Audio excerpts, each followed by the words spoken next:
Hey guys, we are here at Audio Advice Live here in Raleigh, North Carolina. I'm here with Richard Latofsky.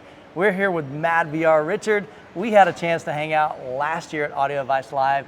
You had the Mark I. You've had some exciting renditions and a new model that's come out. Let's talk a little bit about that. Yeah, thank you, Michael. I appreciate the introduction. So I'm Richard Latofsky, co-founder and CEO of madVR Labs. We are here at Audio Advice Live, like Michael said, and a very exciting year it has been for our entire company. So one of the biggest things that's happened in that last year is the introduction of the MV Extreme Mark II. So this is our new model. It comes in an all-new custom case, 20 millimeter front, improved cooling system. We're very proud of the cooling, the engineering that went into this, because what we heard from people was, hey, the unit's great, but it's near us. Yeah. And I want to be able to enjoy the theater and have it be perfectly quiet. Sure. So you can literally be like, can you hear that right now? No, I don't hear it running at all. You could be about 1.5 feet away from it, especially in silent mode. Right. Cannot hear it. So you got different modes to control those fans. Right, right. So if you put it in a rack, for example, you might want to run it higher. Sure. Just why not? Yeah. You know, but if you have it near you, you're going to want it quiet. Nice. And so we do that with a whole new cooling system, cooling design, airflow deflectors inside, a lot of thought that went into this, and all the venting and all that was really big. I'm looking at this, it's sexy. I'll be honest with you. Y'all did a killer job. Even the branding, the logo on the front, the new machinery, it looks fantastic. And so, but you had to build this maybe even a little bit bigger, I think, than the original Mark I. Is that correct? Actually, the interesting thing is it needed to be bigger inside to fit the new, more powerful GPU. Right. But it's actually 4 rack units high now instead of 5. Okay. So we managed to fit Nice. a GPU that will not fit into the Mark I case into the Mark II case, while also saving 1 rack unit space in the rack. I got you. So we had to go to a bigger GPU this year because we know with technology, it continually changes. It evolves and we've got to kind of keep up with that. So you put a bigger GPU. One reason is a really cool feature, and I think we're going to kind of see some demos here in a little bit and show you guys what it looks like in action, but kind of walk us through what is Motion AI and what does the MV Mark II kind of bring to the table with that? Yeah, no, it's a great question. So one thing we talked about is the new GPU effectively doubles the amount of graphics power that we have. And that's really important because like the new Motion AI algorithm that we're introducing will run on the Mark I as well. But looking ahead, our whole roadmap for AI-based material, it's really going to require this additional headroom as we move the feature. Things just keep changing. Yeah, absolutely. Right? Sure. And so that's a big thing with that GPU. Now we've got double the power, and then we're able to have the cooling to be able to handle everything like that. And so Motion AI, about motion interpolation. So the best way to describe motion interpolation, for those that may not be familiar with it, it's the art of creating frames in between frames that don't exist. So normal movies are shot at 24 frames per second. Right. Okay. So in 1 second there's 24 frames. Okay. Like still images. Right. Yeah. Exactly. Series of still images. Yeah. So you might have someone like this, and then the next one it's like this, right? Kind of like the old style animation. The books. The flip pages. You flip through that, right? Yeah. So imagine that's a good analogy. Imagine you got that flip through pages, but you want it to be more smooth. Right. So you need to come up with frames in between. And to do that is very, very tricky because that's video that doesn't exist. Right, something has to interpolate how you would get from frame 1 to frame 2 and adding 1 or 2 frames in between to get to 60 frames per second. So a good way to think about it too is like a clock. If you remember like the old school analog clocks, they have the second hand that would just move with ticks. Yeah, 1 tick at a time, sure. You think of that as 24 frames per second. Right. And then you have the clocks where it's just a sweeping second hand. Right. Nice smooth motion. Sure. That's what you consider 60 frames per second. Okay, that makes sense. Now motion interpolation is nothing new. Okay, we didn't invent it. We're just trying to perfect it. Right. Okay. And so the big difference is you have motion interpolation. The big thing, if you talk to people that are familiar with it, they'll say, oh, you mean that thing that we turn off as soon as we get our TVs? All right, nobody likes it. Right, and the reason for that is typically because it creates their own artifacts. Right, so in the process of trying to make the motion smoother and cleaner and remove the motion judder, it can introduce its own artifacts like tearing, ghosting, Right. where you have the foreground image moving and there's like a halo around it, and people get distracted by that and they say, Right. you know, I'd rather Right. have the I'd judder. rather deal with that than have to see this funkiness going on. Going, what is that? Right, exactly. And so what we set out to do was to create the world's first AI-based algorithm that could produce results that have less motion artifacts, but also create an image that still can remain cinematic, right? Because preserving director's intent Right. is very important. Sure. And so we have the settings. Normally you would find settings like off, low, and high. That's Right. what you'll find on most TVs or Correct. things that have this. Right. We have so many different combinations Right. that you can control, so you can just put in just a pinch. Right. So the purist that wants to maintain pure director's intent Yeah. can just put on just a pinch Sure. and remove a significant amount of that motion judder I see. while it still looks fully cinematic. Right. And then others that prefer really that intense, hardcore, super realistic, ultra clear look Right. can really crank it up to get that look that they prefer. So again, I love the flexibility, and I've seen even with the Mark I, I've been able to easily adjust that. I mean, a couple clicks and you're like, okay, do I like that? And that gives you as the consumer the opportunity to kind of tailor it to your preference. Right, and you know, a great feature that we put in there, not just to demonstrate, but to help our customers dial it into the exact look, is a split screen mode, Yeah. where you can experiment and see, hey, how does this look compared to the original, and do I want something a little stronger, a little weaker, a little clearer, a little in between? Yeah. And so why don't we go ahead and take a look at that next? Okay, Michael, so what we're gonna do is take a look at this scene in Baby Driver from Harlem Shuffle near the opening of the movie. Yep. And what I have here is I have it in that A-B comparison mode we talked about. It is 50% of the image, same 50% of the image, the middle part, Right. on both sides.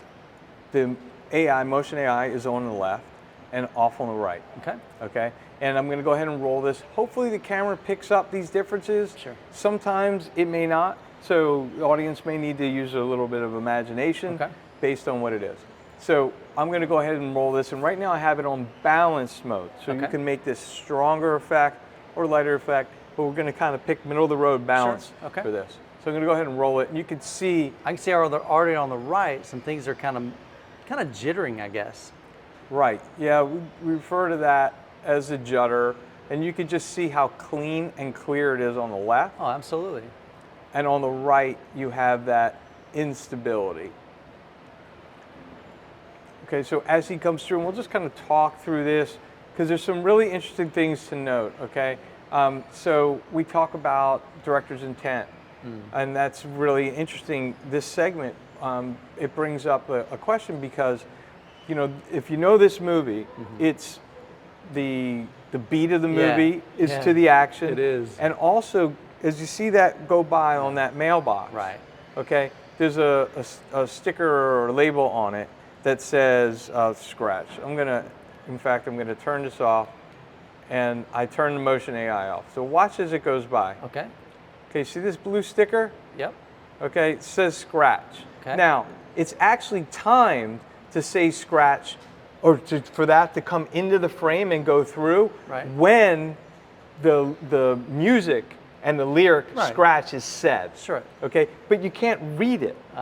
Okay. Yeah. Now, like as an example, when I turn the motion AI on right now, Okay. when I run through it, now take a look at how it is visible. Oh, it's like super clear now. Right, and so the question is director's intent. Well, clearly, Right. Yeah. they put that sticker that says scratch on Sure. there for an effect. Right. But if you wouldn't read it, you would completely lose the meaning of the fact that that was neat. They Yeah. tied that to the lyrics. Yeah. That's just kind of like one example, right? Sure. So I'm going to go ahead and put this back on. Okay. Okay. So again, and we you got can- motion AI on the left, none on the right. Yes. And this is really interesting. When he goes into the coffee shop, there's two great pans here. And watch the windows. It pans slowly to the right, Right. and then back to the left. And just watch the windows on the one on the right compared to the one on the left. Yeah. It's like the vertical lines are starting to move actually. Exactly, kind of jumping. Yeah.